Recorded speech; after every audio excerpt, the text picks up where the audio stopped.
കൊലോസ്യ ലേഖനം തന്നെ 3-ാം അധ്യായം അതിൻ്റെ 4-5 വാക്യങ്ങൾ ദൈവകൃപയാൽ ഞാൻ വായിക്കട്ടെ. 3-4 വാക്യങ്ങൾ. കൊലോസ്യ ലേഖനം 3-ാം അധ്യായം, കൊലോസ്യ ലേഖനം 3-ാം അധ്യായം അതിൻ്റെ 3-4 വാക്യങ്ങൾ. നിങ്ങൾ മരിച്ച് നിങ്ങളുടെ ജീവൻ ക്രിസ്തുവിനോടുകൂടെ ദൈവത്തിൽ മറഞ്ഞിരിക്കുന്നു. നമ്മുടെ ജീവനായ ക്രിസ്തു വെളിപ്പെടുമ്പോൾ നിങ്ങളും അവനോടുകൂടെ തേജസ്സിൽ വെളിപ്പെടും. യേശു കർത്താവ് കടന്നു വരുമ്പോൾ, പേജ് നമ്പർ 207, സ്തോത്രം. അതെ, യേശു കർത്താവ് കടന്നു വരുമ്പോൾ നോക്കണമേ, 4-ാം വാക്യം, നമ്മുടെ ജീവനായ ക്രിസ്തു തേജസ്സിൽ വെളിപ്പെടുമ്പോൾ നിങ്ങളും അവനോടുകൂടെ തേജസ്സിൽ വെളിപ്പെടും. അപ്പോൾ യേശുവിൻ്റെ വെളിപ്പാട് അല്ലെങ്കിൽ കർത്താവിൻ്റെ വരവിനെ കുറിച്ചാണ് പറയുന്നത്. തേജസ്സിൽ നിങ്ങൾ വെളിപ്പെടും. പക്ഷേ ഇപ്പോൾ നിങ്ങൾ എങ്ങനെയാണ്? നിങ്ങൾ മരിച്ച് നിങ്ങളുടെ ജീവൻ ക്രിസ്തുവിനോടുകൂടെ ദൈവത്തിൽ മറഞ്ഞിരിക്കുന്നു. നിങ്ങൾ ചത്ത് ജീവിക്കുകയാണ്. നിങ്ങളുടെ ഇംഗിതങ്ങൾ, നിങ്ങളുടെ പാപ സ്വഭാവങ്ങൾ, നിങ്ങളുടേതായ അവസ്ഥകൾ മുഴുവൻ ചത്ത് ജീവിക്കുകയാണ്. അതാണ് ആത്മീയ ജീവിതം. ചത്ത് ജീവിക്കുന്നതാണ് ആത്മീയ ജീവിതം. സ്തോത്രം. ഒരിക്കൽ കൂടെ, ആർക്കും മിണ്ടുന്നില്ലല്ലോ. നിങ്ങളുടെ പാപ സ്വഭാവങ്ങൾ, നിങ്ങളുടെ ജഡത്തിൻ്റെ അഭിലാഷങ്ങൾ, ആഗ്രഹങ്ങൾ, കോപമാകട്ടെ, കള്ളം പറയുന്ന സ്വഭാവമാകട്ടെ, സ്തോത്രം, കൈക്കൂലി വാങ്ങുന്നതാകട്ടെ, മറ്റുമുള്ള എന്തൊക്കെയാണോ ഉള്ളത്, സ്തോത്രം, മോഹമാകട്ടെ, അത് മുഴുവൻ ചത്തിട്ട് ഇപ്പോൾ ആരാ ജീവിക്കുന്നത്? നിങ്ങളല്ല ജീവിക്കുന്നത്, ക്രിസ്തു നിങ്ങൾ ജീവിക്കുകയാണ്. അങ്ങനെ നിങ്ങൾ മരിച്ചു. നിങ്ങൾ മരിച്ചിട്ട് ക്രിസ്തുവിൽ നിങ്ങൾ ഇപ്പോൾ ജീവിക്കുന്ന ഈ ജീവൻ ബൂസ്റ്റിൻ്റെയോ കോംപ്ലാൻ്റെയോ നിങ്ങൾ കഴിക്കുന്ന ആഹാരത്തിൻ്റെയോ ജീവനല്ല, പകരം ക്രിസ്തുവിൻ്റെ ജീവനാണ് നിങ്ങൾ വിശ്വസിക്കുന്നത്. അങ്ങനെ ക്രിസ്തുവിൽ ജീവിക്കുന്നവരെ ചേർപ്പാൻ യേശു കർത്താവ് കടന്നു വരുന്നു. ഹല്ലേലൂയ. അതാണ് സ്നാനത്തിൽ സംഭവിക്കുന്നത്. സ്നാനപ്പെട്ടവർ എല്ലാവർക്കും അറിയാം. സ്തോത്രം. എല്ലാ സ്നാനത്തിൻ്റെ ക്ലാസ്സിലും പറയുന്ന ഒരു കാര്യമാണ്, ജീവനുള്ളവനെ അല്ല സ്നാനപ്പെടുത്തുന്നത്, മരിച്ചവനെയാണ് സ്നാനപ്പെടുത്തുന്നത്. സ്തോത്രം. ജീവനുള്ളവനെയല്ല സ്നാനപ്പെടുത്തുന്നത്, പാപം സംബന്ധിച്ച് മരിച്ചവനെയാണ് സ്നാനപ്പെടുത്തുന്നത്. എല്ലാവരും കേട്ടിട്ടുള്ള വേദഭാഗമാണ് റോമർക്ക് ലേഖനം 6-ാം അധ്യായം അതിൻ്റെ 1 മുതൽ 4 വരെയുള്ള വാക്യങ്ങൾ. റോമർക്ക് ലേഖനം 6:1 മുതൽ താഴേക്ക്. ക്രിസ്തുവിലുള്ള ജീവനാണ് ഞാൻ പറയുന്നത്. ആകയാൽ നാം എന്ത് പറയണ്ടു? കൃപ പെരുകേണ്ടതിന് പാപം ചെയ്തുകൊണ്ടിരിക്കുന്നു. ഒരു നാളും അരുത്. പാപം സംബന്ധിച്ചവരായ മരിച്ചവരായ നാം. ഒരിക്കൽ കൂടെ എല്ലാവരും പറഞ്ഞാട്ടെ, പാപം മരിച്ചവരായ നാം. ഒരിക്കൽ കൂടെ പറഞ്ഞ്, എന്തോ സംബന്ധിച്ച്? പാപം സംബന്ധിച്ച് മരിച്ചവരായ നാം ഇനി അതിൽ ജീവിക്കുന്നത് എങ്ങനെ? അല്ല, യേശു ക്രിസ്തുവിനോട് ചേരുവാൻ സ്നാനമേറ്റവരായ നാം അവൻ്റെ മരണത്തിൻ പങ്കാളികളായി തീരുവാൻ സ്നാനമേറ്റിരിക്കുന്നു എന്ന് നിങ്ങൾ അറിയുന്നില്ലയോ? അങ്ങനെ നാം അവൻ്റെ മരണത്തിൽ പങ്കാളിയായി തീർന്ന സ്നാനത്താൽ അവനോടുകൂടെ കുഴിച്ചിടപ്പെട്ടു. ക്രിസ്തു മരിച്ചിട്ട് പിതാവിൻ്റെ മഹിമയാൽ ജീവിച്ചെഴുന്നേറ്റതുപോലെ നാമും ജീവൻ്റെ പുതുക്കത്തിൽ നടക്കേണ്ടതിന് തന്നെ. കരങ്ങൾ ഉയർത്തി ഹല്ലേലൂയ പറഞ്ഞേ. പാപം സംബന്ധിച്ച് മരിച്ചവരാണ് നമ്മൾ. സ്തോത്രം. ഇനി പഴയ പാപത്തിൻ്റെ സ്വഭാവത്തിലും വഴിയിലും ആ വർത്തമാനത്തിലും നമ്മൾ നടക്കത്തില്ല. നമ്മൾ ചത്തുപോയി. നല്ല വെള്ളമടിക്കുന്ന ഒരുത്തൻ, മദ്യപിക്കുന്ന ഒരുത്തൻ, അവൻ മരിച്ചു കിടക്കുകയാണ്. നല്ല പട്ടച്ചാരായമോ അല്ലെങ്കിൽ ഫോറിൻ ലിക്കറോ കൊണ്ടുവന്ന് അവൻ്റെ അടുത്തിട്ട്, എടാ തങ്കപ്പ എന്നിരിക്കട്ടെ, പെട്ടെന്ന് എഴുന്നേറ്റൊന്ന് കുടിച്ചിട്ട് വീണ്ടും കിടന്നോടാ എന്ന് പറഞ്ഞാൽ പുള്ളി എണീക്കോ? ഒരിക്കലും ഇല്ല. പുള്ളി ചത്തുപോയി, പുള്ളി മരിച്ചുപോയി. മരിച്ചവനൊരിക്കലും അതിലേക്ക് തൊടത്തില്ല എന്നതുപോലെ, തൊടാനവനെ കഴിയത്തില്ല എന്ന് പറയുന്ന പോലെ, പാപം സംബന്ധിച്ച് നിങ്ങൾ മരിച്ചു. പാപം സംബന്ധിച്ച് മരിച്ചിട്ട് ഇനിയും നിങ്ങളല്ല ജീവിക്കുന്നത്, ക്രിസ്തുവാണ് നിങ്ങൾ ജീവിക്കുന്നത്. അതുകൊണ്ടാണ് പഴയ പാട്ട് നമ്മൾ പാടാത്തത്, പഴയ പറച്ചിൽ നമ്മൾ പറയാത്തത്. യഥാർത്ഥത്തിൽ ഒരുത്തൻ മാനസാന്തരപ്പെട്ടു എങ്കിൽ, ഞാൻ പറയട്ടെ, അവൻ്റെ ഫോണിൻ്റെ ടെലിഫോൺ കോൾ തന്നെ നോക്കുമ്പോൾ റിംഗ് ടോൺ, അവനെ വിളിക്കുമ്പോൾ അവന് കേൾക്കത്തില്ല. അവൻ കേൾക്കുന്ന, നമ്മൾ വിളിക്കുന്ന ശബ്ദമോ അവനിട്ടിരിക്കുന്ന റിംഗ് ടോണാണ് കേൾക്കുന്നത്. അവന് വിളിക്കുമ്പോൾ ആ പഴയ സിനിമാ പാട്ടാണ് വീണ്ടും കേൾക്കുന്നതെങ്കിൽ നമുക്കറിയാം ഇത് ചാകാത്ത കേസാണ്. ഹല്ലേലൂയ. പണ്ടൊക്കെ സ്തോത്രം, ഏതെങ്കിലും സിനിമ പാട്ട് കേൾക്കുന്നതായ ആൾക്കാർ രക്ഷിക്കപ്പെട്ട ദൈവത്തിൻ്റെ സന്നിധി കടന്നു വരുമ്പോൾ, പ്രത്യേകിച്ച് സ്നാനപ്പെടുമ്പോൾ അതെല്ലാം മാറിയിട്ട് ഒന്ന് വിളിച്ചാൽ ഓടി അപ്പോൾ മാറ്റമുണ്ട്. അപ്പോൾ പാട്ട് മാറിയതുകൊണ്ടാണ്. പഴയ മനുഷ്യൻ ചത്തിട്ട് ക്രിസ്തു അവനിൽ ജീവിക്കുന്നത് കൊണ്ടാണ്. ഇനി നിങ്ങളല്ല പെർഫോം ചെയ്യേണ്ടത്, ക്രിസ്തുവാണ് നിങ്ങൾ ജീവിക്കേണ്ടത്. ഗലാത്യ ലേഖനം 2:20 പൗലോസ് അപ്പോസ്തലൻ പറയുന്നു, ഫേമസ് ആയ വാക്യമാണ്. എല്ലാ ദൈവമക്കളും സ്തോത്രം കാണാതെ പഠിക്കേണ്ടതും കാണാതെ പറയുന്നതുമായ വാക്യമാണ്. ഗലാത്യ 2:20. എല്ലാവരും പറഞ്ഞാട്ടെ, എന്താണ്? ഇനി ജീവിക്കുന്നത് ഞാനല്ല. ഒരിക്കൽ കൂടെ, ഇനി ജീവിക്കുന്നത് ഞാനല്ല, ക്രിസ്തു അത്രേ എന്നിൽ ജീവിക്കുന്നത്. അപ്പോൾ പ്രസംഗിക്കുന്നത് ഞാനല്ല, പ്രാർത്ഥിക്കുന്ന ഞാനല്ല, പാടുന്ന ഞാനല്ല, സ്തോത്രം, അതെ, ഓഫീസിൽ പോകുന്ന ഞാനല്ല. എല്ലാ കാര്യങ്ങളിലും ആരാണ് നിങ്ങൾ ജീവിക്കുന്നത്? ക്രിസ്തുവാണ് ജീവിക്കുന്നത്. അപ്പോൾ പഴയ സ്വഭാവം എന്ത് ചെയ്തു? ചത്തുപോയി. പഴയ സ്വഭാവം ചത്തുപോയി. അതാണ് ആത്മീയ കർത്താവ് നിങ്ങളിൽ നിന്ന് പ്രതീക്ഷിക്കുന്നത്. മരിച്ച മനുഷ്യൻ ക്രിസ്തുവിനെ, ജീവനുള്ള ക്രിസ്തുവിൻ്റെ ജീവൻ അവരിലൂടെ വെളിപ്പെടുകയാണ്. അതിൻ്റെ വേറൊരു പേരാണ് മാർട്ടിയർ, ജീവിക്കുന്ന രക്തസാക്ഷി. അപ്പോസ്തലപ്രവൃത്തി 1:8 യേശു കർത്താവ് നിങ്ങൾ എൻ്റെ സാക്ഷികളാകും എന്ന് പറയുമ്പോൾ, ഒരിക്കൽ കൂടെ അപ്പോസ്തലപ്രവൃത്തി 1:8 നിങ്ങൾ എൻ്റെ സാക്ഷികളാകും. പരിശുദ്ധാത്മാവിൻ്റെ ശക്തി, സ്തോത്രം, നിങ്ങൾ പ്രാപിച്ച ശേഷം, പരിശുദ്ധാത്മാവിൽ നിങ്ങൾ ശക്തിപ്പെട്ട ശേഷം യെരൂശലേമിലും യഹൂദയിലും ശമരിയയിലും നിങ്ങൾ എൻ്റെ സാക്ഷികളാകും എന്ന് യേശു പറയുമ്പോൾ അവിടെ ഗ്രീക്കിൽ ഉപയോഗിച്ചിരിക്കുന്ന പദം, സ്തോത്രം, മാർട്ടിയർ എന്നതിന് അനുയോജ്യമായ പദമാണ് ജീവിക്കുന്ന രക്തസാക്ഷി. ജീവിക്കുന്ന രക്തസാക്ഷി, സ്തോത്രം. അതുകൊണ്ട് നമ്മുടെ പഴയ കാര്യാദികൾ, പഴയ സ്വഭാവം അത് പോയി, അത് ചത്തു. അത് വെള്ളത്തിലേക്ക് ഇറങ്ങി നമ്മൾ മുങ്ങിയപ്പോൾ അവനെ കുഴിച്ചിട്ടു. മരിച്ച ഒരാളിനെ മണ്ണിനടിയിൽ കുഴിച്ചിടുന്നത് പോലെ പഴയ പാപ സ്വഭാവമുള്ളവൻ എന്ത് ചെയ്തു? സ്നാനത്തിലേക്ക് ഇറങ്ങിയപ്പോൾ ആ വെള്ളത്തിന് കീഴിൽ കുഴിച്ചിട്ടു. വെള്ളത്തിനടിയിൽ നമ്മൾ അങ്ങ് ഇരുന്നോ? ഇല്ല, പെട്ടെന്ന് പൊങ്ങി വന്നു. പൊങ്ങി വന്നാൽ ഇനി ജീവിക്കേണ്ടത് ആരാണ്? ഇനി ജീവിക്കേണ്ടത് യേശുവാണ് ജീവിക്കേണ്ടത്. അതുകൊണ്ട് ഇനി നിങ്ങളിൽ വെളിപ്പെടേണ്ടത് ക്രിസ്തുവിൻ്റെ ജീവൻ നിങ്ങളിൽ വെളിപ്പെടണം. ഞാൻ മറ്റൊരു കാര്യം കൂടെ പറയട്ടെ, ക്രിസ്തുവിൻ്റെ ജീവൻ നിങ്ങളിൽ വെളിപ്പെടണം. എല്ലാവരും പറഞ്ഞാട്ടെ, ക്രിസ്തുവിൻ്റെ ജീവൻ. ആത്മനിറവിൽ ജീവിക്കുന്ന ദൈവത്തിൻ്റെ മക്കൾ, അവരുടെ ജീവിതത്തിൽ ക്രിസ്തുവിൻ്റെ ജീവൻ വെളിപ്പെടട്ടെ. ഇന്ന് ശരീരത്തിലുള്ളതായ എല്ലാ ബലഹീനതകൾ വിട്ടുപോയി പകരം എല്ലാ അവയവങ്ങളിലും, എല്ലാ സിസ്റ്റത്തിൽ ക്രിസ്തുവിൻ്റെ ജീവൻ ദൈവത്തിൻ്റെ കൃപയാൽ വെളിപ്പെടുമാറാകട്ടെ. ഹല്ലേലൂയ. ഡോക്ടർ പറയും ഇങ്ങനെയാകാം, അങ്ങനെ ഓപ്പറേറ്റ് ചെയ്യാൻ ചാൻസ് ഉണ്ട്, അത് ചിലപ്പോൾ വളരാൻ ചാൻസ് ഉണ്ട്. പക്ഷേ യേശുവിൻ്റെ നാമത്തിൽ അതെല്ലാം വേരോടെ മാറിപ്പോയിട്ട് പകരം ക്രിസ്തുവിൻ്റെ ജീവൻ നിങ്ങളുടെ ശരീരങ്ങളിൽ ദൈവത്തിൻ്റെ കൃപയാൽ വെളിപ്പെടട്ടെ. ഹല്ലേലൂയ. രൂപാന്തരപ്പെട്ട മനസ്സെന്ന് പറയുന്നത് പോലെ നിങ്ങളുടെ ശരീരങ്ങളിൽ ക്രിസ്തുവിൻ്റെ ജീവൻ ദൈവകൃപയാൽ വെളിപ്പെടുമാറാകട്ടെ. വീണ്ടും സ്തോത്രം 1 പത്രോസിലേക്ക് വന്നാട്ടെ. 1 പത്രോസിൻ്റെ ലേഖനം 4-ാം അധ്യായം, 1 പത്രോസിൻ്റെ ലേഖനം 4-ാം അധ്യായം നിങ്ങൾ വായിക്കുമ്പോൾ അവിടെ ഇതാ, സ്തോത്രം, ഈ സ്വർഗത്തിൽ പോകാൻ ഒരുങ്ങിയിരിക്കുന്ന കർത്താവിൻ്റെ സഭയ്ക്കുള്ളതായ മറ്റൊരു പ്രത്യേകതയെക്കുറിച്ച് തിരുവചനത്തിൽ നിങ്ങൾക്ക് കാണുവാൻ കഴിയുന്നു. 1 പത്രോസിൻ്റെ ലേഖനം, സ്തോത്രം, അതിൻ്റെ 4-ാം അധ്യായം. Thank you Jesus, thank you Jesus, thank you Jesus. എന്തിയാ 1 പത്രോസ്? 1 പത്രോസിൻ്റെ ലേഖനം 4-ാം അധ്യായം, അതിൻ്റെ സ്തോത്രം, 1 പത്രോസിൻ്റെ ലേഖനം 4-ാം അധ്യായം 13-ാം വാക്യം. ആരെങ്കിലും വായിക്കൂ? 1 പത്രോസ്, അതെ, 4-ന്റെ യെസ്, അത് തന്നെ. ക്രിസ്തുവിൻ്റെ കഷ്ടങ്ങൾക്ക് പങ്കുള്ളവരാകും തോറും സന്തോഷിച്ചു കൊള്ളുവിൻ. അങ്ങനെ നിങ്ങൾ അവൻ്റെ തേജസ്സിൻ്റെ പ്രത്യക്ഷതയിൽ ഉല്ലസിച്ചാനന്ദിപ്പാൻ ഇടവരും. അവൻ്റെ തേജസ്സിൻ്റെ പ്രത്യക്ഷതയിൽ ഉല്ലസിച്ചാനന്ദിപ്പാൻ ഇടവരും. യേശു കർത്താവ് കടന്നു വരുന്നു. എങ്ങനെ വരുന്നു? അവൻ തേജസ്സോടെ കടന്നു വരികയാണ്. കരങ്ങൾ ഉയർത്തി ഹല്ലേലൂയ പറഞ്ഞാട്. ആ തേജസ്സോടെ യേശു കർത്താവ് കടന്നു വരുമ്പോൾ നിങ്ങൾ താടിക്ക് കൈ കൊടുത്തിട്ടല്ല, കർത്താവ് വന്നോ, ഗുഡ് മോർണിംഗ് കർത്താവേ, അവിടെ പ്രത്യേകിച്ച് വിശേഷമൊന്നും ഇല്ലല്ലോ എന്നല്ല നിങ്ങളിരിക്കുന്നത്. പകരം എന്താണ്? സ്തോത്രങ്ങൾ തേജസ്സിൻ്റെ പ്രത്യക്ഷതയിൽ ഉല്ലസിച്ച് ആനന്ദിപ്പാനിട വരും. എത്ര പേർക്ക് ആഗ്രഹമുണ്ട് നിത്യതയിൽ ആനന്ദിക്കണമെന്ന്? കർത്താവിൻ്റെ സന്നിധിയിൽ ആനന്ദിക്കണമെന്ന് ആഗ്രഹിക്കുന്നവർ കരങ്ങൾ ഉയർത്തി നന്നായിട്ട് ഒരിക്കൽ കൂടെ ഹല്ലേലൂയ പറഞ്ഞാണ്. അതെ, കർത്താവ് ദുഃഖത്തിൻ്റെ ദൈവമല്ല. സ്തോത്രം, കർത്താവ് നിരാശയുടെ ദൈവമല്ല. അണ്ടർലൈനിട്ട് ഞാൻ പറയട്ടെ, നിങ്ങൾ ഈ ഭൂമിയിൽ ജീവിക്കുന്നത് നിരാശയുടെ പുത്രനായിട്ടോ നിരാശയുടെ പുത്രിയായിട്ടോ അല്ല. നിങ്ങൾ പുതിയ നിയമത്തിൽ യബേസ് ആയിട്ടല്ല ജീവിക്കേണ്ടത്, ദുഃഖപുത്രൻ യബേസ്. പകരം നിങ്ങൾ ജീവിക്കേണ്ടത് ദൈവത്തിൻ്റെ കൃപയാൽ മാനപുത്രനായിട്ടാണ് ജീവിക്കേണ്ടത്. മാനപുത്രനായിട്ടാണ് ജീവിക്കേണ്ടത്. കാരണം ദൈവത്തിൻ്റെ സന്നിധിയിൽ ദുഃഖം തളം കെട്ടി നിൽക്കുന്നു എന്നല്ല തിരുവചനം പറയുന്നത്. ഒരിക്കൽ കൂടെ, ദൈവത്തിൻ്റെ സന്നിധിയിൽ നിരാശയും ദുഃഖവും നെടുവീർപ്പും തളം കെട്ടി നിൽക്കുന്നു എന്നല്ല ബൈബിൾ പറയുന്നത്. There is fullness of joy in his presence. In his presence there is fullness of joy. സങ്കീർത്തനം 16:11 പറയുന്നു, അവൻ്റെ സന്നിധിയിൽ സന്തോഷത്തിൻ്റെ പരിപൂർണതയും അവൻ്റെ വലതുഭാഗത്ത് എന്നും പ്രമോദങ്ങളുണ്ട്. രഞ്ജിത്ത് പറഞ്ഞാൽ കേട്ടു, ധാന്യം വീഞ്ഞും വർദ്ധിച്ചതിലും അധികം സന്തോഷമാണ് ദൈവം നിങ്ങളുടെ പേഴ്സിലല്ല തന്നത്, ദൈവം നിങ്ങളുടെ ഹൃദയത്തിൽ തന്നത്. ഹല്ലേലൂയ. ധാന്യവും വീഞ്ഞും വർദ്ധിച്ചതിലും അധികം സന്തോഷം ദൈവം നിങ്ങളുടെ ഹൃദയത്തിൽ തന്നിരിക്കുന്നു. അപ്പോൾ ഈ സന്തോഷത്തിൽ ജീവിക്കണമെങ്കിൽ ഒരു കണ്ടീഷനുണ്ട്. ആ സന്തോഷം എന്തെന്നറിയോ? 13-ാം വാക്യം, 1 പത്രോസ് 4:13, ക്രിസ്തുവിൻ്റെ കഷ്ടങ്ങൾക്ക് പങ്കുള്ളവരാകും തോറും സന്തോഷിച്ചു കൊള്ളുവിൻ. അപ്പോൾ നിങ്ങൾക്ക് ക്രിസ്തു യേശു നിമിത്തം നിങ്ങൾക്ക് കഷ്ടമുണ്ട്.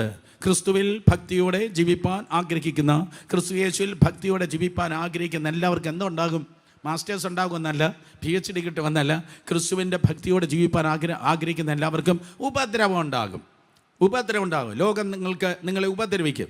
സാത്താൻ നിങ്ങളെ കാണുമ്പോൾ ചൊറിയും. സാത്താൻ നിങ്ങളെ ഉപദ്രവിക്കും. കാരണം നിങ്ങൾ കർത്താവിന് വേണ്ടി ജീവിക്കുകയാണ്. നിങ്ങൾ പഴയ പാരമ്പര്യത്തിന് വേണ്ടി ജീവിക്കുമ്പോൾ ഒരു കുഴപ്പമില്ല.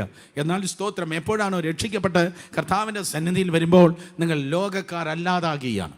സ്തോത്രം. അതെ, ഒരു കുയിൽക്കൂട്ടിൽ കാക്കക്കൂട്ടിൽ ഒരു കുയിൽ കുഞ്ഞ് വിരിഞ്ഞു വന്നാൽ അത് കുയിൽ കുഞ്ഞെന്ന് കണ്ട ഉടനെ കാക്കകളെല്ലാം കൂടെ അതിനെ കൊത്തി മുറിവേൽപ്പിക്കാറുണ്ട്, അതിനെ വേദനിപ്പിക്കാറുണ്ട്. കരങ്ങൾ ഉയർത്തി, അത് കണ്ടിട്ടുള്ളവർ മാത്രം ഒന്ന് കരങ്ങൾ ഉയർത്തിയാട്ടെ. കുയിലിനെ കൊത്തുന്നത് കണ്ടിട്ടുള്ളവർ കരങ്ങൾ ഉയർത്തിയാട്ടെ. കുയിൽ കുട്ടിയെ കാക്കകൾ കൊത്തുന്നത് കരങ്ങൾ ഉയർത്തിയാട്ടെ. 1947 മുതൽ തിരുവനന്തപുരം പട്ടണത്തിൽ ചേക്കേറിയതാണ് ബ്രദർ എന്ന് നിങ്ങൾ പറഞ്ഞാൽ പട്ടണങ്ങളിൽ കാണാൻ പറ്റത്തില്ല. ഞങ്ങൾ ഗ്രാമക്കാർ കണ്ടിട്ടുണ്ട്.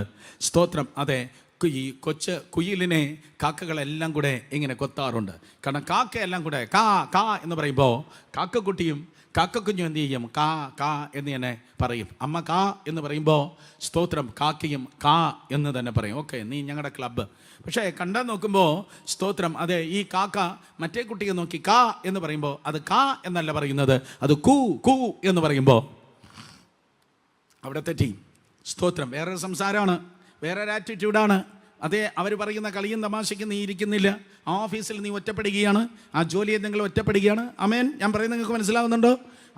അവരെ പോലെ നിങ്ങൾ ജീവിച്ചിരുന്നെങ്കിൽ കുഴപ്പമില്ല. രണ്ട് കൈ നീട്ടി അവർ സ്വീകരിക്കും. അവർ കൂടെ ഇരുന്ന് ചീട്ട് കളിക്കുന്നു, അവർ കൂടെ ഇരുന്ന് സൊറ പറയുന്നു, എക്സെട്ര എല്ലാറ്റിനും പോകും, കുഴപ്പമില്ല. പക്ഷേ അവരെല്ലാം കാ കാ എന്ന് പറയുമ്പോൾ നിങ്ങൾ രക്ഷിക്കപ്പെട്ട ദൈവകൃപയിൽ ജീവിക്കുമ്പോൾ, നിങ്ങൾ സ്വർഗീയ പൗരനായതുകൊണ്ട്, നിങ്ങൾ കർത്താവിൻ്റെ മൈൻഡുള്ളവർ ആയതുകൊണ്ട്, യേശുവിൻ്റെ മനസ്സായതുകൊണ്ട് നിങ്ങൾ ഈ ലോകത്തിൻ്റെ ശവപ്പെട്ടിക്ക് വേണ്ടി അല്ല ജീവിക്കുന്നത്. നിങ്ങൾ കർത്താവിൻ്റെ വരവിന് വേണ്ടിയാണ് ജീവിക്കുന്നത്. യേശു കർത്താവ് നമ്മെ സ്വീകരിപ്പാൻ വേഗം വരുന്നു. അതിനുവേണ്ടി നിങ്ങൾ ജീവിക്കുന്നത് കൊണ്ട് നിങ്ങളുടെ വാക്ക് മാറുകയാണ്, നിങ്ങളുടെ പ്രവൃത്തി മാറുകയാണ്. നിങ്ങളൊരു കുയിൽക്കുട്ടി എന്ന് പറയുമ്പോൾ ലോകം നിങ്ങളെ ഉപദ്രവിക്കും. യേശു കർത്താവിനെ ലോകം ഉപദ്രവിച്ചു. കർത്താവ് പറഞ്ഞു, ലോകത്തിൽ നിങ്ങൾക്ക് കഷ്ടമുള്ളത് കൊണ്ട് ധൈര്യപ്പെടുവിൻ, ഞാൻ ലോകത്തെ ജയിച്ചിരിക്കുന്നു. ലോകത്തിൽ നിങ്ങൾക്ക് കഷ്ടമുണ്ട് എങ്കിലും ധൈര്യപ്പെടുവിൻ, ഞാൻ ലോകത്തെ ജയിച്ചിരിക്കുന്നു. തീമോഥെയോസിനെ നോക്കി പൗലോസ് ആവർത്തിച്ച് പറയുന്നു, ക്രിസ്തു യേശുവിൻ്റെ ഭടനായി നീയും എന്നോടുകൂടെ കഷ്ടം അനുഭവിക്കുക. ഞാൻ പറയുന്ന കഷ്ടം കർത്താവായ യേശുവിന് വേണ്ടി അനുഭവിക്കുന്ന കഷ്ടമാണ്. അല്ലാതെ സ്തോത്രം മറ്റേ ഓട്ടോക്കാരൻ 5 രൂപ ബാക്കി തരാത്ത കഷ്ടമല്ല ഞാൻ പറയുന്നത്. അവനുമായിട്ട് വർഷത്തിൻ്റെ ആരംഭത്തിൽ തന്നെ 5 രൂപയാണ് പുള്ളി ബാലൻസ് തരേണ്ടത്. അവനുമായിട്ട് വഴക്കുണ്ടാക്കി 2022 മുഴുവൻ സന്തോഷവും അവൻ്റെ തലയിൽ അവൻ കൊണ്ടുപോകുന്ന പരിപാടിയല്ല ഞാൻ പറയുന്നത്. കർത്താവിന് വേണ്ടി നിങ്ങൾ അനുഭവിക്കുന്ന കഷ്ടം. നിങ്ങൾ സ്നാനപ്പെട്ടത് കൊണ്ട് സമൂഹത്തിൽ ഒറ്റപ്പെട്ടു, വീട്ടിൽ നിന്ന് ഒറ്റപ്പെട്ടു, നിങ്ങൾ ദൈവവേല ചെയ്യുന്നത് കൊണ്ട്, കർത്താവിൻ്റെ പ്രമാണത്തിൽ നിങ്ങൾ നിൽക്കുന്നത് കൊണ്ട് അത് നിമിത്തം നിങ്ങൾക്ക് മുറിവുണ്ട്. ദൈവത്തിൻ്റെ കൃപയിൽ നിങ്ങൾ ഉള്ളതുപോലെ ജീവിക്കുന്നത് കൊണ്ട്, നേരത്തെ ഞാൻ പറഞ്ഞ പോലെ ജീവിക്കുന്ന രക്തസാക്ഷി ജീവിക്കുന്നത് കൊണ്ട് നിങ്ങൾക്കൊരു തട്ടുപാടുണ്ടായാൽ, അതുകൊണ്ട് അയ്യോ എനിക്ക് മാത്രം ഇങ്ങനെ എന്ന് പറഞ്ഞ താടിക്കും കൈയും കൊടുത്തിരിക്കല്, നൃത്തം ചെയ്ത് ദൈവത്തെ സ്തുതിക്കണം. കാരണം എന്ത്? ഹല്ലേലൂയ, കർത്താവിൻ്റെ സന്നിധിയിൽ നിങ്ങൾക്ക് പുകഴ്ച ലഭിക്കും. യേശു കർത്താവിൻ്റെ വരവെങ്കിൽ സ്തോത്രം, നിങ്ങൾ രഹസ്യത്തിൽ കരഞ്ഞതിനും ഭാരപ്പെട്ടതിനും കല്ലേറ് കൊണ്ടതിനും നിന്ദിക്കപ്പെട്ടതിനും അപമാനിക്കപ്പെട്ടതിനെല്ലാം കർത്താവിൻ്റെ പ്രത്യക്ഷതയിൽ നിങ്ങൾക്ക് പുകഴ്ച ലഭിക്കും. കരങ്ങൾ ഉയർത്തി ഹല്ലേലൂയ പറഞ്ഞേ. അതുകൊണ്ട് സ്തോത്രം, അതെ, ദൈവത്തിൻ്റെ സഭ സ്തോത്രം സന്തോഷിക്കട്ടെ. എന്തിനാണ്? ക്രിസ്തു യേശുവിൽ കഷ്ടപ്പെടുന്നതുകൊണ്ട്. ചില കാര്യം കൂടെയുണ്ട്, 5 മിനിറ്റ് കൊണ്ട് പറഞ്ഞ് ഞാൻ വേഗത്തിൽ അവസാനിപ്പിക്കാം. 1 പത്രോസിൻ്റെ ലേഖനം തന്നെ 1-ാം അധ്യായം അതിൻ്റെ 6-7 വാക്യങ്ങൾ വായിക്കുമ്പോൾ സ്തോത്രം, 1 പത്രോസിൻ്റെ ലേഖനം 1-ാം അധ്യായം 6-7 യേശു കർത്താവിൻ്റെ വരവെങ്കിൽ എടുത്തുകൊള്ളപ്പെടുന്നതായ സ്തോത്രം പുതിയ നിയമസഭയുടെ മറ്റൊരു പ്രത്യേകതയാണ് 1 പത്രോസ് 1-ാം അധ്യായം അതിൻ്റെ 6-7. അതിനാൽ ഇപ്പോൾ അല്പനേരത്തേക്ക് നാനാ പരീക്ഷകളാൽ ദുഃഖിച്ചിരിക്കേണ്ടി വന്നാലും ആനന്ദിക്കുന്നു. അഴിഞ്ഞു പോകുന്നതും തീയിൽ ശോധന കഴിക്കുന്നതുമായ പൊന്നിനേക്കാൾ നിങ്ങളുടെ വിശ്വാസത്തിൻ്റെ പരിശോധന വിലയേറിയത് എന്ന് യേശു ക്രിസ്തുവിൻ്റെ പ്രത്യക്ഷതയിൽ പുകഴ്ചയ്ക്കും തേജസ്സിനും മാനത്തിനുമായി കാണുവാനായി ഇടയാകും.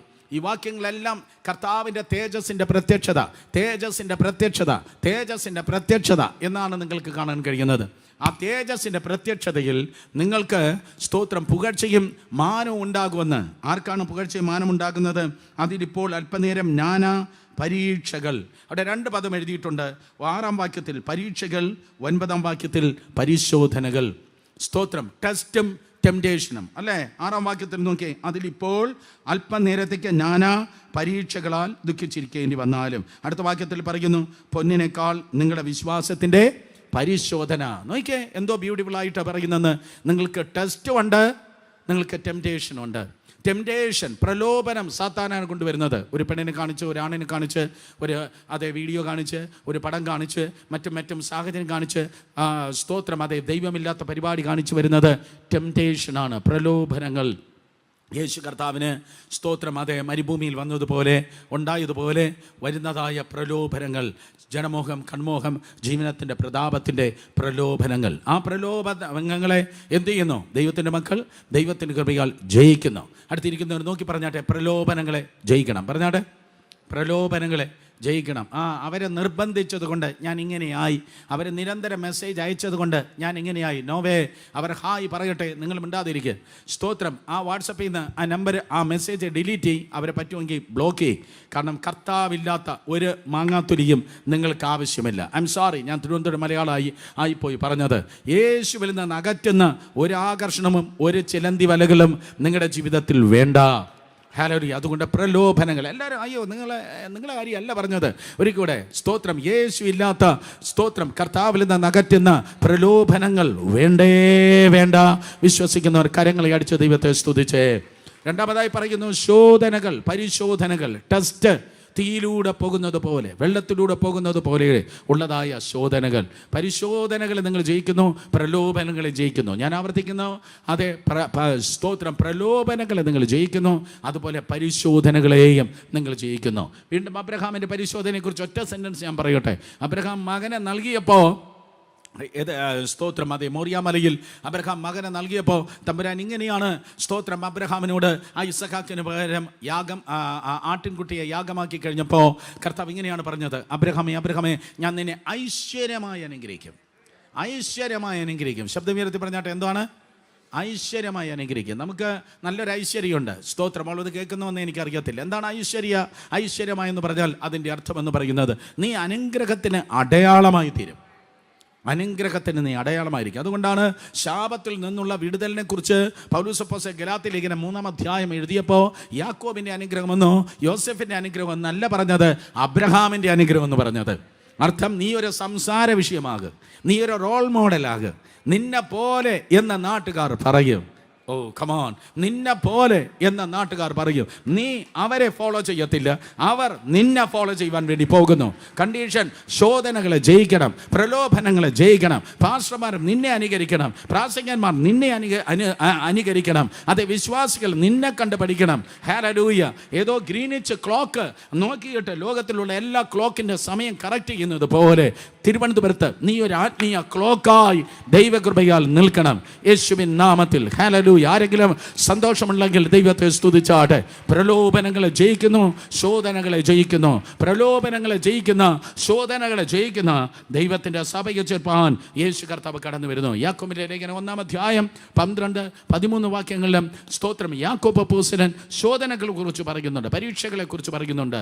അത് സ്തോത്രം ടെംപ്റ്റേഷൻ അല്ല, ടെസ്റ്റാണ്. ദൈവത്താൽ വരുന്നതായ ടെസ്റ്റ്.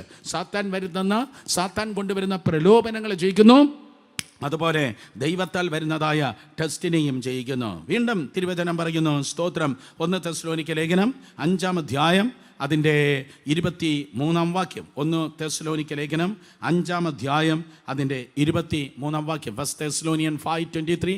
എല്ലാവരും വാക്യം ഒന്ന് കാണാതെ പഠിക്കണം. ഞാൻ നിർത്തി. സമാധാനത്തിൻ്റെ ദൈവം തന്നെ നിങ്ങളെ മുഴുവൻ ശുദ്ധീകരിക്കുമാറാകട്ടെ. ശബ്ദം ഉയർത്തി പറഞ്ഞാട്ടെ, എന്താണ്? മുഴുവൻ, പകുതിയല്ല, ഇടയ്ക്കിടയ്ക്കല്ല, ഒരു ഭാഗമല്ല.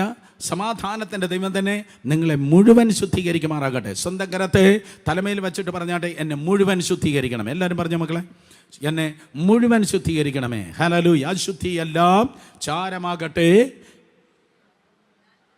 ഞാൻ തിളങ്ങുന്ന മുത്താകട്ടെ. മുഴുവൻ ശുദ്ധീകരണം. എവിടെയാണ് ആ മുഴുവൻ ശുദ്ധീകരണം? താഴെ നോക്ക്.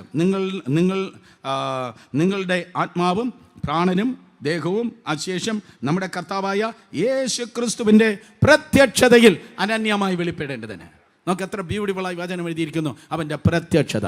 ഇന്ന് ഈ വായിച്ച സകല വാക്യങ്ങളിലും അതേ ജോയിൻ ചെയ്തിരിക്കുന്ന കാര്യമാണ് യേശുവിൻ്റെ പ്രത്യക്ഷത, യേശുവിൻ്റെ പ്രത്യക്ഷത, യേശുവിൻ്റെ പ്രത്യക്ഷത. താമസിച്ച് ജോയിൻ ചെയ്ത എല്ലാവരോടും ഞാൻ പറയുന്നു, ഈ നാളുകൾ നമ്മൾ ചിന്തിക്കുന്നത് കർത്താവിൻ്റെ മടങ്ങിവരവാണ്. അതിൻ്റെ അർത്ഥമാണ് യേശുവിൻ്റെ പ്രത്യക്ഷത, യേശുവിൻ്റെ പ്രത്യക്ഷത, യേശുവിൻ്റെ പ്രത്യക്ഷത. ആർക്ക് വേണ്ടി വരുന്നു? ശുദ്ധീകരണമുള്ളവരെ ചേർപ്പാൻ യേശു കർത്താവ് കടന്നു വരുന്നു. ഹല്ലേലൂയ. ഞായറാഴ്ച ഒരു സ്റ്റൈലിൽ ജീവിച്ച് തിങ്കൾ മുതൽ ശനി വരെ മറ്റൊരു സ്റ്റൈലിൽ ജീവിക്കുന്നവരെയല്ല. രഹസ്യത്തിലും പരസ്യത്തിലും അകത്തും പുറത്തും സ്തോത്രം, അറിഞ്ഞതിലും അറിയാത്തതിലും, അതേ പ്ലാറ്റ്ഫോമിൻ്റെ മേലെയും താഴെയും, സഭയ്ക്കകത്തും സഭയ്ക്ക് പുറത്തും ദൈവത്തിൻ്റെ കൃപയാൽ ശുദ്ധീകരണത്തോടെ ജീവിക്കുന്നവരെ ചേർപ്പാൻ യേശു കടന്നു വരുന്നു. കാരണം യേശു ആരാണ്? അവൻ വിശുദ്ധനാണ്.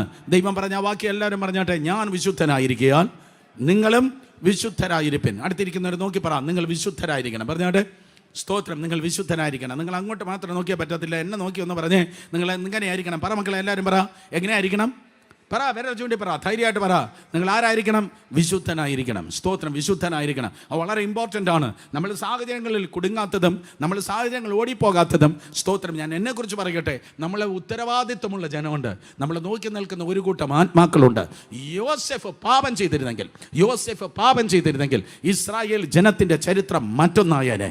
ഞാൻ ഉത്തരവാദിത്വമുള്ള ദൈവദാസന്മാരെയും ദൈവമക്കളെ നോക്കി പറയട്ടെ, നിങ്ങൾ പാപം ചെയ്യാത്തത്, നിങ്ങൾക്ക് പാപം ചെയ്യാത്തത് സാഹചര്യമില്ലാഞ്ഞിട്ടോ കഴിവില്ലാഞ്ഞിട്ടോ അല്ല, പകരം നിങ്ങൾ തൊലയാതിരിക്കേണ്ടതിനും നിങ്ങളെ നമ്പിയിരിക്കുന്ന ഒരു കൂട്ടം ജനം നശിച്ചു പോകാതിരിക്കേണ്ടതിനും വേണ്ടിയാണ്.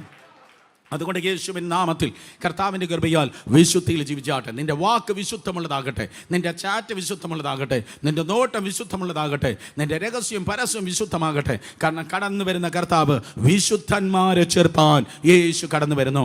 സൺഡേ ക്രിസ്ത്യാനികളെ ചേർക്കാനല്ല കർത്താവ് വരുന്നത്, സൺഡേ പെർഫോമൻസിനെ ചേർക്കാനല്ല യേശു വരുന്നത്. സ്തോത്രം, പകരം വിശുദ്ധന്മാരെ ചേർപ്പാൻ യേശു കടന്നു വരുന്നു.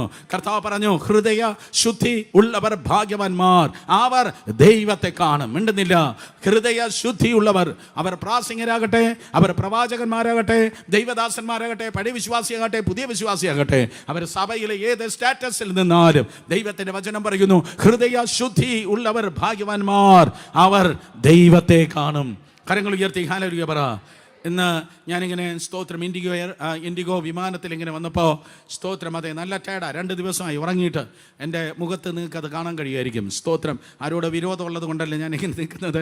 സ്തോത്രം, മെനിഞ്ഞാന്ന് ഭാഗികമായിട്ട് ഉറങ്ങിയുള്ളൂ, ഇന്നലെ പൂർണ്ണമായി ഉറങ്ങിയില്ല. സ്തോത്രം, അതെ. അങ്ങനെ വന്നപ്പോൾ പ്ലെയിനിലിരുന്ന് അല്പം മയങ്ങി, ഉറങ്ങിയെന്ന് പറയാൻ പറ്റില്ല, അപ്പം മയങ്ങി. ട്രിവാൻഡ്രത്താറായപ്പോൾ അനൗൺസ്മെൻ്റ് ഒന്ന് കണ്ണു തുറന്നു. സ്തോത്രം, അപ്പോൾ വണ്ടി ഇങ്ങനെ താഴുകയാണ്.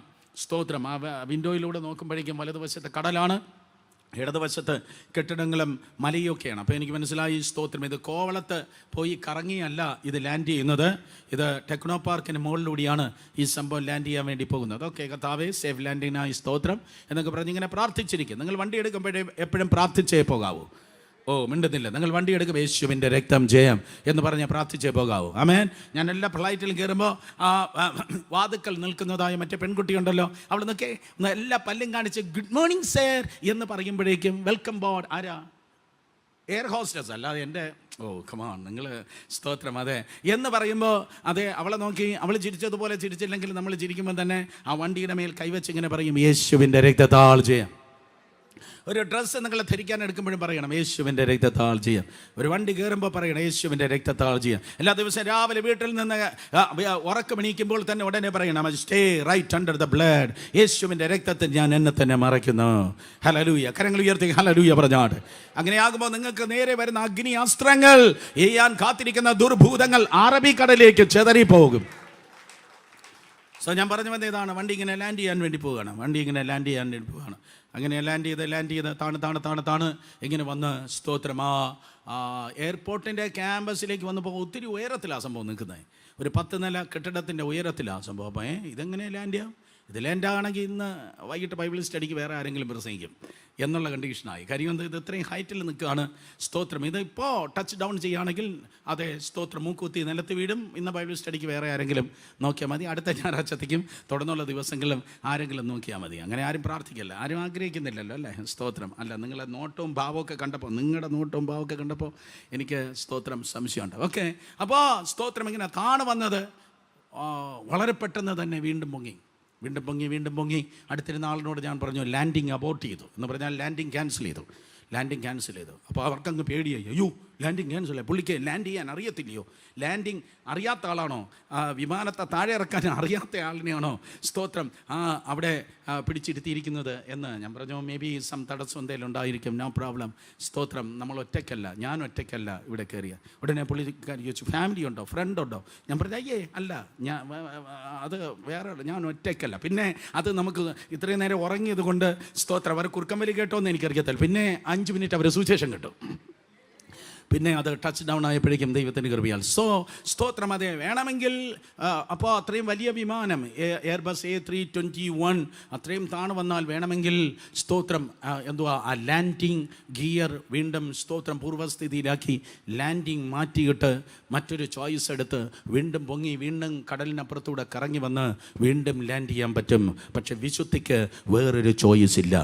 ഇൻഡിഗോ വിമാനത്തിന് ചോയ്സ് ഉണ്ട്, പൈലറ്റുമാർക്ക് വേറെ ചോയ്സ് ഉണ്ട്, ഉദ്യോഗസ്ഥന്മാർക്കൊക്കെ ചോയ്സ് ഉണ്ടായിരിക്കും. സസ്പെൻഷനും ഒക്കെ ആയിരുന്നവർക്ക് തിരിച്ചെടുക്കാം. പക്ഷേ വിശുദ്ധിയിൽ കോംപ്രമൈസ് ചെയ്താൽ ഒരിക്കലും കോംപ്രമൈസ് ഇല്ല.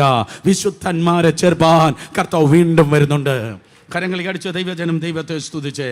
ഹല്ലേലൂയ. വിശുദ്ധന്മാരെ ചേർപ്പാൻ കർത്താവ് കടന്നു വരുന്നുണ്ട്. അതുകൊണ്ട് നിങ്ങളുടെ ആത്മാവ്, നിങ്ങളുടെ പ്രാണൻ, നിങ്ങളുടെ ശരീരം അനന്യം വിശുദ്ധിയിലായിരിക്കട്ടെ. അകത്തു നിന്നാണ് വിശുദ്ധി ആരംഭിക്കുന്നത്. നിങ്ങളുടെ പേഴ്സിലോ, നിങ്ങളുടെ തൊഴുത്തിലോ, നിങ്ങളുടെ വാഹനത്തിലോ, നിങ്ങളുടെ അക്കൗണ്ടിലോ അല്ല. നിങ്ങളുടെ ആത്മാവിൽ വിശുദ്ധീകരണം. 2, നിങ്ങളുടെ പ്രാണൻ, നിങ്ങളുടെ മനസ്സിൽ വിശുദ്ധീകരണം. നമ്പർ 3, അത് മാനിഫെസ്റ്റ് ചെയ്യുകയാണ്, അത് പുറമേ വെളിപ്പെടുകയാണ്. നിങ്ങളുടെ ശരീരത്തിന് ദൈവത്തിൻ്റെ കൃപയാൽ സ്തോത്രം വിശുദ്ധീകരണം. സ്തോത്രം. വിശുദ്ധീകരിക്കപ്പെട്ട ദൈവത്തിൻ്റെ സഭയെ ചേർപ്പാൻ യേശു കടന്നു വരുന്നു വീണ്ടും. സ്തോത്രം.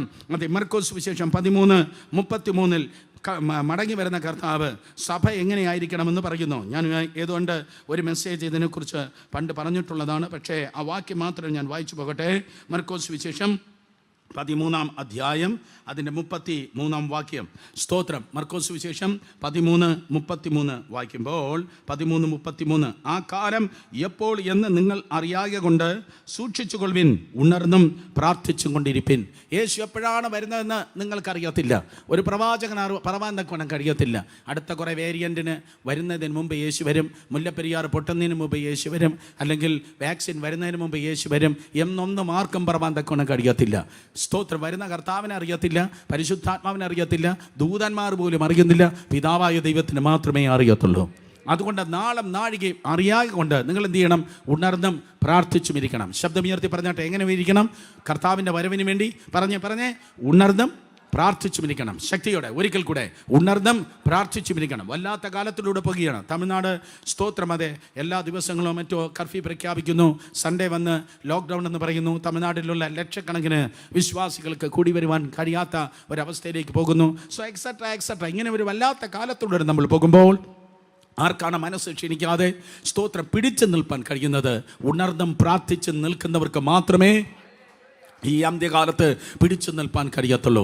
വളരെ ശക്തമായി ഞാൻ പറയുന്നു, ഉണർന്നും പ്രാർത്ഥിച്ച് നിൽക്കുന്നവർക്ക് മാത്രമേ സ്തോത്രം പിടിച്ചു നിൽപ്പാൻ കഴിയത്തുള്ളൂ. അതുകൊണ്ട് നിങ്ങൾ ഉഴപ്പിയാൻ പറ്റത്തില്ല.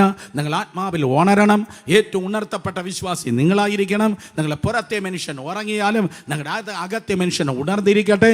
പ്രിയൻ്റെ ശബ്ദം സ്തോത്രം കന്യക കേട്ടു എന്ന് അതേ ഉത്തമഗീതത്തിൽ വായിക്കുന്നത് പോലെ നിങ്ങളുടെ പുറത്തെ മനുഷ്യൻ ഉറങ്ങുമ്പോഴും നിങ്ങളുടെ അകത്തെ മനുഷ്യൻ കർത്താവിൻ്റെ ശബ്ദം കേൾപ്പാൻ ഉണർന്നിരിക്കട്ടെ. ഉണർന്നും പ്രാർത്ഥിച്ചും. ഞാൻ നിർത്തി. സ്തോത്രം. ഫൈനലി യേശു കർത്താവ് സഭയെ ചേർപ്പാൻ കടന്നു വരുന്നു. എങ്ങനെയുള്ള സഭയെ ചേർപ്പാൻ? വെളിപ്പാട് പുസ്തകത്തിലേക്ക് വന്നാട്ടെ. വെളിപ്പാട് പുസ്തകം 2-ാം അധ്യായം 26-ാം വാക്യം. വെളിപ്പാട് പുസ്തകം 2-ാം അധ്യായം അതെ അതിൻ്റെ 26-ാം വാക്യം. വെളിപ്പാട് 2:26 ജയിക്കുകയും ഞാൻ കൽപ്പിച്ച പ്രവൃത്തികളെ അവസാനത്തോളം അനുഷ്ഠിക്കുകയും ചെയ്യുന്നവന് എൻ്റെ പിതാവ് എനിക്ക് തന്നതുപോലെ ഞാൻ ജാതികളുടെ മേൽ അധികാരം കൊടുക്കും. ഒരിക്കൽ കൂടെ ജയിക്കണം. ഞാൻ കൽപ്പിച്ച പ്രവൃത്തികളെ അവസാനത്തോളം അനുഷ്ഠിക്കണം. ജയിക്കണം, അവസാനത്തോളം അനുഷ്ഠിക്കണം. 3:11 കൂടെ വായിക്കാമോ? 3:11 വെളിപ്പാട് 3:11 സ്തോത്രം. ഞാനും നിന്നെ കാക്കും. ഞാൻ വേഗം വരുന്നു. നിന്റെ കിരീടം ആരും എടുക്കാതിരിക്കാൻ തക്കവണ്ണം നിനക്കുള്ളത് പിടിച്ചുകൊള്ളുക. സ്വന്തം കരത്വം നോക്കി പറഞ്ഞാട്ടെ, കൈമോശം വരല്. പറഞ്ഞാട്ടെ, കൈമോശം വരല്, അവസാനത്തോളം പിടിച്ചു നിൽക്കണമെന്ന്. അവസാനത്തോളം പിടിച്ചു നിൽക്കണം, അതാണ് അതിൻ്റെ കാര്യം. അവസാനത്തോളം പിടിച്ചു നിൽക്കണം. സ്തോത്രം. മത്തായി സുവിശേഷം 24:13 അവസാനത്തോളം പിടിച്ചു നിൽക്കണം. മത്തായി 24:13 അത് വായിച്ച് ഞാൻ അവസാനിപ്പിക്കട്ടെ. എന്നാൽ അവസാനത്തോളം സഹിച്ചു നിൽക്കുന്നവൻ രക്ഷിക്കപ്പെടും. എല്ലാവരും പറയണം ഇത്, അവസാനത്തോളം സഹിച്ചു നിൽക്കുന്നവൻ രക്ഷിക്കപ്പെടും. ഞാൻ നിങ്ങളെ എൻകറേജ് ചെയ്യുകയാണ്. നിങ്ങൾ ഒരിക്കൽ സ്നാനപ്പെട്ട് കാണും, മലമേൽ കയറി കാണും, ഇപ്പം നിങ്ങൾ താഴ്വരയിൽ ഇറങ്ങി കാണും. പറ്റത്തില്ല മക്കളെ, നമ്മളെപ്പോഴും എവറസ്റ്റിൻ്റെ മുകളിൽ തന്നെ താമസിക്കണം. മനസ്സിലായില്ല? നമ്മളെപ്പോഴും എവറസ്റ്റിൻ്റെ മുകളിൽ തന്നെ പാർക്കണം എന്ന് പറഞ്ഞാൽ നിങ്ങളുടെ ജീവിതത്തിൻ്റെ, ആത്മീയ ജീവിതത്തിൻ്റെ ഏറ്റവും ഉയർന്ന സ്ഥായിയിൽ തന്നെ നിങ്ങൾ തുടരണം. അവിടെ നിന്ന് വീണ്ടും മുന്നേറണം, വിശ്വാസത്തിലേക്ക്. അവിടെ നിന്ന് വീണ്ടും ശക്തിയിൽ നിന്ന് ശക്തിയിലേക്ക്, കൃപയിൽ നിന്ന് കൃപയിലേക്ക്, മഹത്വത്തിലേക്ക് പിടിച്ചു നിൽക്കണം. ഈ പരിപാടി താഴെ വെക്കല്, അവസാനത്തോളം പിടിച്ചു നിൽക്കണം. അവസാനത്തോളം പിടിച്ചു നിൽക്കണം. ഇടയ്ക്ക് സ്തോത്രം, അതെ, താഴെ വെക്കല്ല. എനിക്കറിയാം വളരെ ഭയങ്കരമായി, ആരെയും കുറ്റം പറയാനല്ല ഞാൻ നിൽക്കുന്നത്. ഞാൻ കണ്ടതാണ്, ഈ ലോങ് ലാസ്റ്റായി നിന്നവരെക്കാൾ ഒത്തിരി പേർ പിന്മാറിയവരെ ഞാൻ കണ്ടിട്ടുണ്ട്. കനൽക്കട്ടകളായിരിക്കേണ്ട പലരും കരിക്കട്ടകളായി പോയി. പലരും ദൈവകൃപ നഷ്ടപ്പെട്ടു. പലരും സഭയ്ക്ക് പുറത്തു പോയി. പലരും ശുശ്രൂഷകൻ മുരടിച്ചു പോയി. പലരും ബിസിനസ്സിലേക്ക് പൈസ സമ്പാദിക്കാൻ വേണ്ടി അതേ പിന്മാറ്റത്തിലേക്ക് പോയി. മറ്റുള്ളവരെ സ്തോത്രം, അതെ, മറ്റുള്ള ആരെങ്കിലും കുറിച്ച് ഞാൻ ഇങ്ങനെ പറയുമ്പോൾ ഞാൻ ഭയപ്പെടുകയാണ്. ഞാൻ ഭയന്ന് ഞാൻ പറയുകയാണ് സഹോദരങ്ങളെ. എന്താ ഞാൻ പറയുന്നത്? കർത്താവേ, നിന്നതല്ല, നീ എന്നെ നിർത്തിയതാണ്.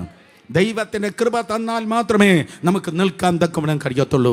ഹല്ലേലൂയ. ദൈവത്തിൻ്റെ കൃപ തന്നാൽ മാത്രമേ നമുക്ക് നിൽക്കാൻ കഴിയത്തുള്ളൂ.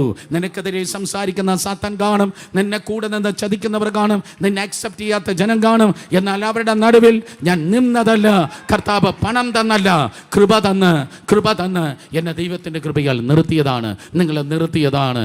ഇന്നലെ വരെയും നിർത്തിയ കർത്താവ് ദൈവത്തിൻ്റെ കൃപയാൽ നിന്നെന്ന് പറയുന്നവരുണ്ടെങ്കിൽ രണ്ട് കരങ്ങൾ ഉയർത്തി ഹല്ലേലൂയ പറഞ്ഞാണ്. ഹല്ലേലൂയ. എഴുന്നേറ്റ് നിന്ന് ഒരു സാക്ഷ്യം പറഞ്ഞാൽ ഞാൻ അവസാനിപ്പിക്കട്ടെ. ഇന്നലെ ഞാൻ സെക്കൻഡറാബാദിലായിരുന്നു. നിങ്ങൾ സ്തോത്രം ഫേസ്ബുക്കിലും യൂട്യൂബിലും ഒക്കെ കണ്ടു കാണും. പാസ്റ്റർ ഡേവിഡ് രാജിൻ്റെ സ്തോത്രം ഫ്യൂനറൽ സർവീസ് ആയിരുന്നു, അടക്കാരാധനയായിരുന്നു ഇന്നലെ. വളരെ ചെറുപ്പം മുതലേ എനിക്ക് തോന്നുന്നു ഒരു 12-13 വയസ്സ് മുതൽ കർത്താവിൻ്റെ ശുശ്രൂഷയ്ക്ക് വേണ്ടി ഇറങ്ങിത്തിരിച്ച ദൈവദാസനാണ് പാസ്റ്റർ ഡേവിഡ് രാജ് അവർകൾ. സ്തോത്രം.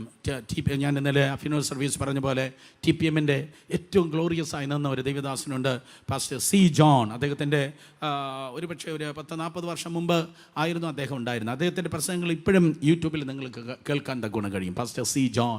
ആ സി ജോണെ വസ്ത്രം എടുത്ത് വെക്കുന്നത്, വസ്ത്രം തേക്കുന്നത്, ആ സി ജോൺ എന്ന ദൈവദാസനെ കരുതുന്നത്, അദ്ദേഹത്തിന് വേണ്ടി തമിഴിൽ പറഞ്ഞാൽ പണിയുടൈസൽ ചെയ്യുന്നത്, ശുശ്രൂഷ ചെയ്യുന്നത് ഈ പാസ്റ്റർ ഡേവിഡ് രാജാണ്. സ്തോത്രം. അതെ, ഒരു ശുശ്രൂഷകനെ സ്തോത്രം എത്രത്തോളമാണോ നിങ്ങൾ ശുശ്രൂഷിക്കുന്നത്, അപ്പോഴാണ് അദ്ദേഹത്തിൻ്റെ അഭിഷേകം നിങ്ങളിലേക്ക് കടന്നു വരുന്നത് എന്ന് ബൈബിളിൽ ധാരാളം എക്സാമ്പിൾ പറഞ്ഞ് എനിക്ക് പറയാൻ തക്കൊണ്ട് കഴിയാതെ. മോശയും സ്തോത്രം യോശുവയാണെങ്കിലും, അത് ശമൂവേലും, അത് സ്തോത്രം ശൗലാണെങ്കിലും, ശമൂവേലും ദാവീദാണെങ്കിലും, അത് പൗലൂസും തീമത്യോസ് ആണെങ്കിലും, ഒരു ശുശ്രൂഷകനെ എത്രത്തോളമാണ് ശുശ്രൂഷിക്കുന്നത് അത് നിങ്ങൾക്ക് അനുഗ്രഹമായിരിക്കും. അങ്ങനെ സി ജോൺ അവർകൾ ഈ ദൈവത്തിൻ്റെ ദാസനെ ശുശ്രൂഷിച്ചു. സി ജോൺ പാസ്റ്റർ മരിക്കുന്ന ആ ആഴ്ചയിൽ സ്തോത്രം ഇദ്ദേഹം കുളിപ്പിച്ച് വസ്ത്രമൊക്കെ ഉടുപ്പിച്ച് ഇങ്ങനെ സ്തോത്രം, ആ വലിയ അപ്പച്ചൻ നല്ല പ്രായമുണ്ട്, അദ്ദേഹത്തെ ഇങ്ങനെ ശുശ്രൂഷിക്കും നിൽക്കുമ്പോൾ പെട്ടെന്ന് ദൈവത്തിൻ്റെ ആത്മാവ് പാസ്റ്റർ സി ജോണിൻ്റെ മേൽ വന്ന് അദ്ദേഹം 2 കരങ്ങളെ ഈ പാസ്റ്റർ ഡേവിഡ് രാജിൻ്റെ മേൽ വെച്ചിട്ട് പറഞ്ഞു, ദൈവം തന്നെ ഭയങ്കരമായി ഉപയോഗിക്കും, ദൈവം തന്നെ ഭയങ്കരമായി ഉപയോഗിക്കും, ദൈവം തന്നെ ഭയങ്കരമായി ഉപയോഗിക്കും. നീ എനിക്കൊരു അനുഗ്രഹമായതുകൊണ്ട്, നീ ലക്ഷങ്ങൾക്ക് അനുഗ്രഹമായി തീരും. ഞാൻ കണ്ടു 2012 അവസാന നാളുകൾ തുടങ്ങി സ്തോത്രം ഞാൻ കണ്ടു പാസ്റ്റർ ഡേവിഡ് രാജ് തെലങ്കാനയ്ക്കും ആന്ധ്രയ്ക്കും ഒരു ഭയങ്കര അനുഗ്രഹമായിരുന്നു. പാസ്റ്റർ എ സണ്ണായിയുടെ കൂടെ ആ വലിയ റിവൈവൽ മൂവിൽ ഈ ദേവദാസൻ ഏറ്റവും ഫോർ ഫ്രണ്ടിലായിരുന്നു. എവിടെയെങ്കിലും ഒരു ഓർഡിനേഷൻ ഉണ്ടോ, പാസ്റ്റർ ഡേവിഡ് രാജാണ്. സ്തോത്രം. എവിടെയെങ്കിലും പ്രധാനപ്പെട്ടതായ അതെ പാസ്റ്റേഴ്സ് മീറ്റിംഗ് ഉണ്ടോ, കൺക്ലൂഷന് വരുന്നത് പാസ്റ്റർ ഡേവിഡ് രാജാണ്. കഴിഞ്ഞ ഞായറാഴ്ച 1:30 മണി ഏകദേശം 1:20 എല്ലാ ഹോസ്പിറ്റലും പറഞ്ഞു അദ്ദേഹത്തിൻ്റെ സാച്ചുറേഷൻ ലെവൽ കുറയുകയാണ്. കോവിഡൊന്നും അല്ല, അദ്ദേഹത്തിൻ്റെ കിഡ്നി ഇൻഫെക്റ്റഡ് ആണ്, ശ്വാസകോശ ഇൻഫെക്റ്റഡ് ആണ്. സ്തോത്രം. അദ്ദേഹത്തെ വീട്ടിലേക്ക് വിട്ടു. ചർച്ച് 1:30 മണിയല്ലേ, 1 മണിക്ക് സഭായോഗം കഴിഞ്ഞ് ആയിരക്കണക്കിന് ജനം അദ്ദേഹം ഇങ്ങനെ കിടക്കുന്നു, ഓക്സിജൻ മാസ്ക് വെച്ചിട്ടുണ്ട്. ആയിരക്കണക്കിന് ജനം അദ്ദേഹത്തിൻ്റെ ചുറ്റും നിന്ന് നിലവിളിച്ച് പ്രാർത്ഥിക്കുകയാണ്. 2 ആൺകുട്ടികളാണ് അദ്ദേഹം, പാസ്റ്റർ ജബരാജും പാസ്റ്റർ ജോയും. പ്രത്യേകിച്ച് പാസ്റ്റർ ജോയ് പറഞ്ഞു, അപ്പാ പേസുങ്കപ്പാ പേസിങ്കപ്പ പ്ലീസ്, പേസിങ്കപ്പ സംസാരിക്കണമേ എന്ന് പറയുകയാണ്. അവസാന സ്റ്റേജ് ആയപ്പോഴേക്കും ആ 2 പിള്ളേരും കൂടെ അപ്പൻ്റെ കൈ പിടിച്ചിട്ട് ഇപ്രകാരം പറഞ്ഞു, കർത്താവേ, അങ്ങയുടെ ഹിതം നടക്കട്ടെ, അങ്ങയുടെ ഹിതം നടക്കട്ടെ. ദേഹി ആത്മാവിനെ തൃക്കരങ്ങളിൽ സമർപ്പിക്കുന്നു എന്ന് പറഞ്ഞതും ആ ഫേസ്ബുക്ക് വീഡിയോയിൽ ഞാൻ കണ്ടു. അദ്ദേഹത്തിൻ്റെ ജീവൻ പോയി. എത്ര ഭയങ്കര അന്ത്യാണ്. ഖമാൻ, ഒരു ഐസിയിലും കിടന്നില്ല, പ്രാർത്ഥിച്ച് കർത്താവിൻ്റെ സന്നിധിയിൽ പോയി. സ്തോത്രം. ഞാൻ നിങ്ങളെ നോക്കി പറയട്ടെ, നിങ്ങളെങ്ങനെയാണ് മരിക്കാൻ പോകുന്നത്? ഞാൻ എങ്ങനെയാണ് മരിക്കാൻ പോകുന്നത്? യേശുവിൻ്റെ നാമത്തിൽ നമുക്ക് താഴ്വരയിലേക്ക് ഇറങ്ങി തകരണ്ട. നമുക്കൊരു സ്റ്റാൻഡേർഡുണ്ട്. അത് ജനത്തിന് അറിയത്തില്ലായിരിക്കാം, അത് നിങ്ങൾ പ്രതീക്ഷിക്കുന്നവർക്ക് അറിയത്തില്ല, പക്ഷെ അറിയേണ്ടവൻ അറിയുന്നുണ്ട്. നമുക്കൊരു സ്റ്റാൻഡേർഡുണ്ട്. സ്തോത്രം. അവൻ നിങ്ങളെ മാനിക്കും. അവൻ വേഗം വരുന്നുണ്ട്. അവൻ നിങ്ങളെ ചേർപ്പാൻ ദൈവത്തിൻ്റെ സന്നിധിയിൽ വേഗം വരുന്നുണ്ട്. അതുകൊണ്ട് ക്രിസ്തു സഭ എങ്ങനെയെങ്കിലും അല്ല ജീവിക്കേണ്ടത്. പകരം കർത്താവിൻ്റെ സഭ സ്വർഗീയ പൗരന്മാരാണ്, സ്വർഗീയ മാനസിക അവസ്ഥയിലാണ്, ദൈവ സ്നേഹത്തിലാണ്. സ്തോത്രം. ജീവിക്കുന്ന രക്തസാക്ഷിയായിട്ടാണ്. കർത്താവിന് വേണ്ടി കഷ്ടത സഹിച്ചാണ്, പ്രലോഭനങ്ങളെ ജയിച്ചാണ്, ദൈവിക വിശുദ്ധിയിലാണ്, ഉണർന്നും പ്രാർത്ഥിച്ചുമാണ് അവസാനത്തോളം മുറുകെ പിടിച്ച് അവസാനത്തോളം പിടിച്ചു നിന്നാണ്. അങ്ങനെയാണെങ്കിൽ നിങ്ങൾ നഷ്ടപ്പെടത്തില്ല, ഞാനും നഷ്ടപ്പെടത്തില്ല. നാമോ വീണവരുടെ കൂട്ടത്തിലല്ല, നാമോ സാക്ഷികളെ ഇത്ര വലിയ സമൂഹത്തിൻ്റെ മധ്യത്തിൽ, സാക്ഷികളുടെ ഇത്ര വലിയ സമൂഹം നമുക്ക് ചുറ്റും നിൽക്കുന്നത് കൊണ്ട്, ഒരിക്കൽ കൂടെ, സാക്ഷികളെ ഇത്ര വലിയ സമൂഹം നമുക്ക് ചുറ്റും നിൽക്കുന്നത് കൊണ്ട്, ഇൻ ജീസസ് നെയിം ഗ്യാരണ്ടിയാ ഞാൻ പറയട്ടെ, നിങ്ങൾ വീഴേണ്ടവരല്ല, പകരം നിങ്ങൾ നിൽക്കേണ്ടവരാണ്. അനേകായിരങ്ങളെ നിങ്ങൾ ദൈവകൃപയാൽ നിർത്തേണ്ടവരാണ്.